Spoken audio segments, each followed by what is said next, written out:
What's up, guys? This is the KC Sports Authority podcast. He's JB. I'm Keegan Russell. No Spencer today, but the two of us are here, and we wanted to just quickly run down some news with Kansas basketball. Before we get into that, though, reminder on where you can find the podcast. We are over on Facebook, Twitter, and Instagram. You can follow us at KCSA Pod. Feel free to shout us out, check us out. We got tons of episodes coming down the track here soon.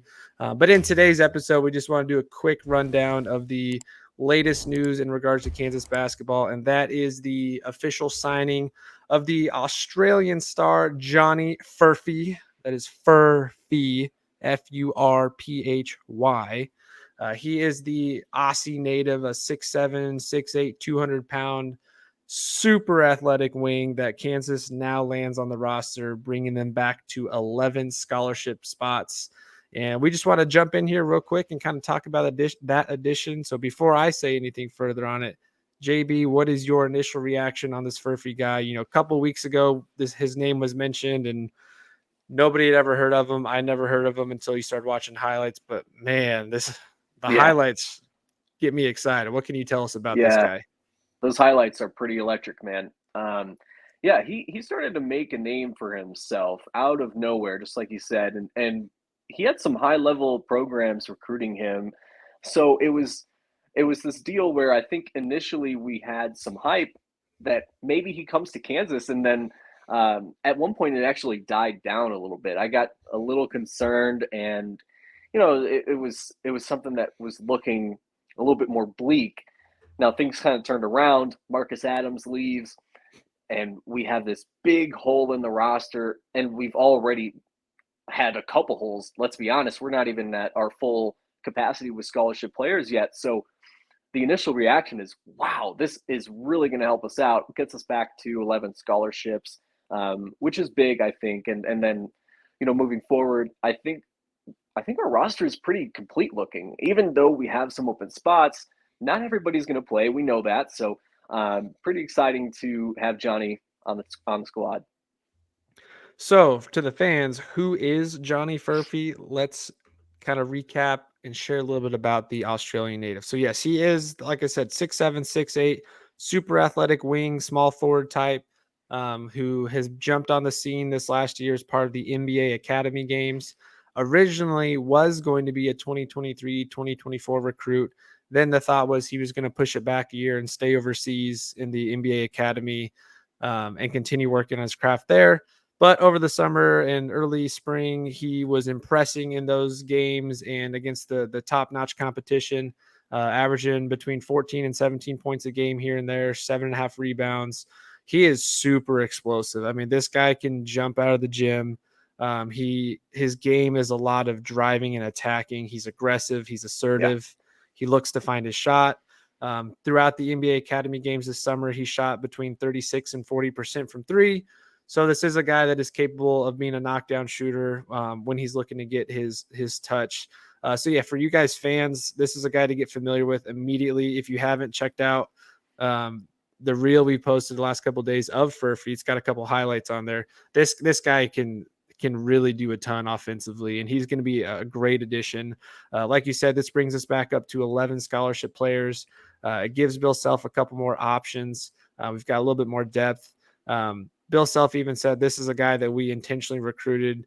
On a fan side article from Through the Fog, this is a direct quote of Bill Self saying, "We recruited him to play now. Also, we've only got 10 guys on scholarship before signing him, but if you redshirt one or two of those guys, then whoever that is, I don't think it'll be hard to find a part of the rotation." So this is a guy that KU's bringing in with the intention of playing right away, and he's got the skill set to do that. He gives KU another shooter.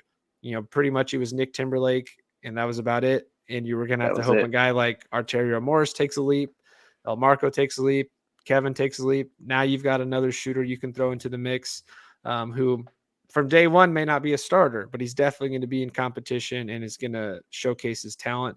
Not sure when he's going to get here just yet. There was a little talk he might make it before the end of the Puerto Rico trip, but my guess is it'll be after that. He's going to get here just a little late, get the boot camp and get rolling. But yeah, Johnny Furphy, he's going to be a name you guys want to look out for and get familiar with. Probably going to be a 2-3 year guy. Has the potential to go early in the draft with his athleticism alone, but a guy who's going to fit this roster nicely and would not be shocked if he ends up taking a lot of minutes early, especially the fact that he can shoot. So, JB, I want to ask you this, and I'm going to steal this by saying this first, but a player comparison for fans that can just immediately, who don't know anything about this guy, who does he remind you of? And this to me is a no-brainer, a guy we've seen just in the last couple of years. And I think he's going to be very similar to a Christian Brown type player. Similar build, big athletic wing, 6'6", 6'7". In this case, Furphy's a little bit bigger, explosive, can attack the rim, is going to posterize you. He's going to dunk all over you, make sure you know about it. He's going to be a guy to look to get a shot. So for fans who are kind of wondering what to look for or what we'll see on the court, I think Christian Brown is an excellent short-term comparison, at least. What's your thoughts on that? Yeah, it's spot on. Imagine adding a freshman or sophomore year Christian Brown to this current roster, and that's kind of what you have with the addition of Johnny Furphy. So what we're looking at is someone that's, definitely explosive, but you know what? He's got that shooting prowess too. He has also been compared to Svi, not only because he's an international player, but he can shoot too. He's got that prowess, and that can only grow as the years go on that he's on the squad. So I'm really looking forward to that. It means a lot for our roster in terms of our size too and our depth. We kind of hinted at that already, but the guy is 6'7". I mean, and he may not even be done growing yet. The guy's only 18, so he might still grow some too. I mean, oh my goodness. Could you imagine a Christian Brown with just a couple more inches? That might be what we have in 2 or 3 years, maybe, if he sticks around. And by then, I got to imagine he's a lottery pick. I mean, he's, like we said, he's got talent. So he's kind of a mixture of CB and Svi. Now, one thing that it helps a lot with is having that size. Marcus Adams just left. We now have at least some depth in our bench with guys that are above 6'4", 6'5". We got another guy in Johnny. So that's going to help. He might play a little bit of the 4 position. He's primarily a wing for us. And, he's filling that role. He's going to fill the role that we absolutely need. And I think that's what has me the most excited and makes it feel like this is a complete addition to our roster that makes us feel whole again ever since Marcus left. Yeah, he immediately takes Marcus Adams' spot. And in all honesty, from what I've seen and read from different reporters and analysts, they think the ceiling is a little bit higher for Furphy, and they also think he'll hit that ceiling a little quicker than Marcus Adams. But how did KU come about landing Johnny Furphy? Let's talk just a minute about his recruiting. Again, this was a guy that originally was going to be a recruit for this year, then thought he was going to push it back a year. So his recruitment kind of slowed a little bit, but all the top programs were looking at him. Duke, Gonzaga, North Carolina were the other top 3 schools. KU ultimately lands him. And I was reading another article here. Let me pull up those notes again. I believe this is the same one from Through the Fog with FanSided. And let me find it here. So here's Furphy talking about why he chose Kansas. I think everybody knows that Kansas is one of the best basketball programs in the United States. But what made the difference? Right. But what made the difference in the end was Coach Self explaining the role he had in mind for me. To be honest, I was nervous about coming to such a big program, but Coach Self has given me confidence that he both wants and needs me at Kansas. So first off, right there, it says he's coming here because Coach Self went after him, said, hey, we need you here. You're going to have an impact. And apparently, he's already given him behind the scenes on how we're going to play him. And then to follow up on that, here's another quote from Self kind of talking about that. According to Self, Furphy is a guard, but the way we play, it doesn't matter. He can play one of 4 spots, talking about that positionless basketball. So I think he's going to be a guy you'll see primarily at the 3, taking those bench minutes from McCullough. I think he's also a guy that, if a guy like Timberlake is struggling and you need some more athleticism, he could slide in and give you some size, even with an undersized backcourt. might play a little bit of the 4, a little bit undersized as far physically for the 4, but Sure. this could be a team like, I mean, between El Marco, Arterio, Dewan, we've got a pretty athletic set of guards now where we could have and Hunter's is quick for a big man. We could have a pretty fun, up and down, high tempo, fast paced team. And Furphy just adds to that. So I'm Yeah. super excited about it. I think Furphy's going to be fantastic.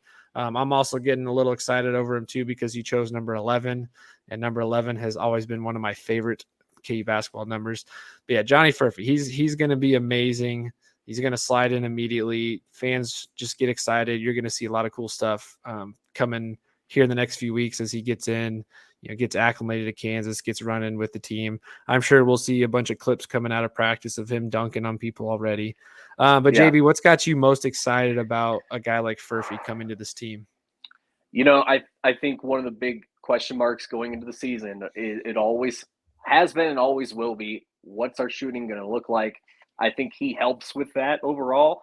I look at what he did for Center of Excellence, shooting 39.3% in 12 games throughout 2023. And I think, wow, this kid, he can shoot. He was 22 of 56. That's not terrible.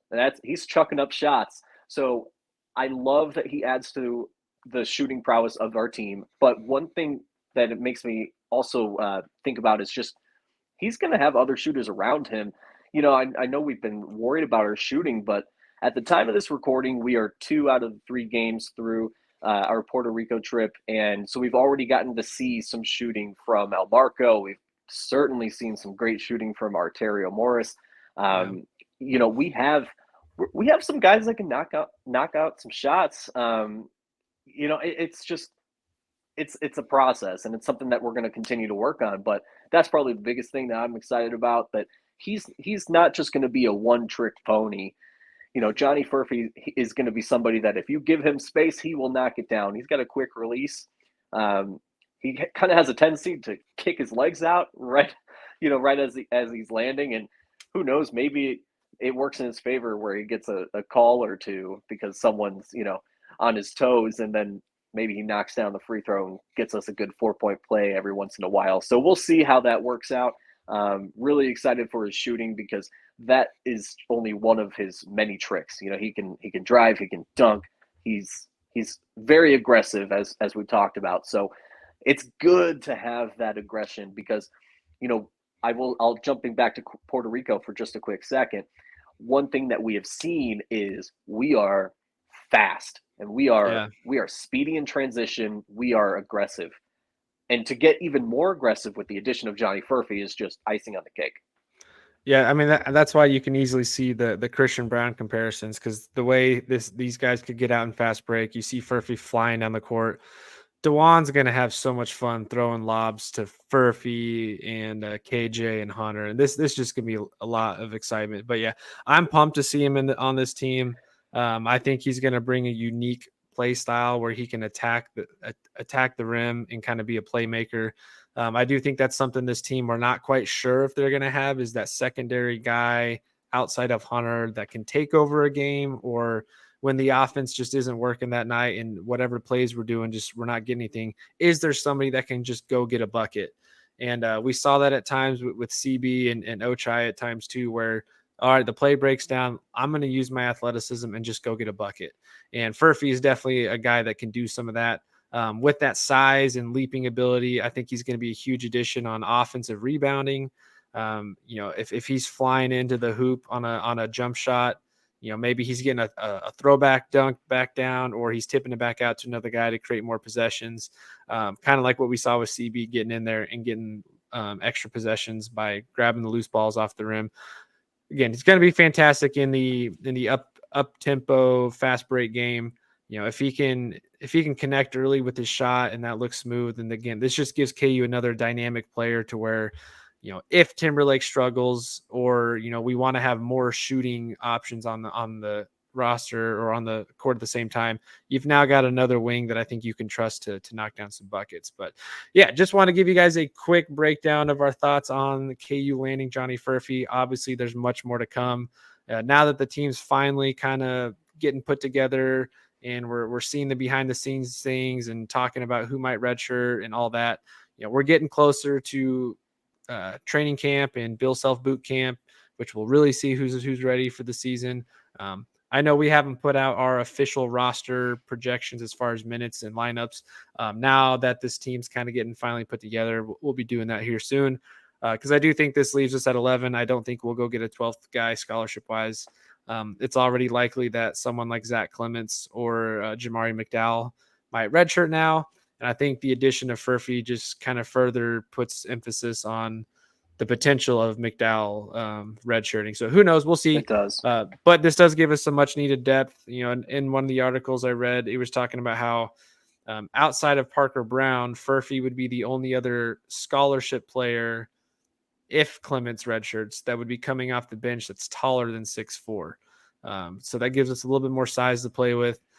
We know KJ is going to get a lot of run time at the 5, so this just gives us another tall, athletic perimeter player to kind of slide in there. And I'm sure we'll see a bunch of 4-guard lineups where, like we did several years ago when Svi was playing the 4, even though he's not built to play the 4, but he's quick and athletic. So I'm excited, guys. Start checking out his highlights if you haven't already. You can go back and watch our quick highlight reel. But yeah, check him out, KU fans, because he's going to be a lot of fun. But JB, any final thoughts on that? Yeah, I think this is going to be something that completes the roster. We should all be very happy. I think this late in the season, or I should say this late in the off season, to get a guy like Johnny Furphy, who, to put it into perspective, he's a top 50 recruit type of talent. This is a very, very big win for Kansas, and certainly a big win for us, the fans, and really excited to see what he can do. And unfortunately, probably won't make it for that final game on Monday in Puerto Rico, but we're going to have some exciting highlight reel plays pretty early on with him. So I'm looking forward to it, and you should too. Absolutely. Well, that'll do it for this shortened edition of the KC Sports Authority podcast. In our next episode, we'll probably recap the Puerto Rico games. What conclusions can we draw from that, if any? There's been, some good stuff to take away from those games. So we'll probably break that down sometime later in the week. But yeah, you guys remember, you can find us on Twitter, Facebook, Instagram. You can subscribe to our podcast on YouTube or listen to us over on Spotify. Just search KC Sports Authority or at KCSA Pod. Be sure to hit that subscribe button. And if you are trying to find us on socials at KCSA Pod, be sure to like and follow. Until next time, guys, thank you. And we will catch you in a following episode. Rock Chalk. Rock Chalk.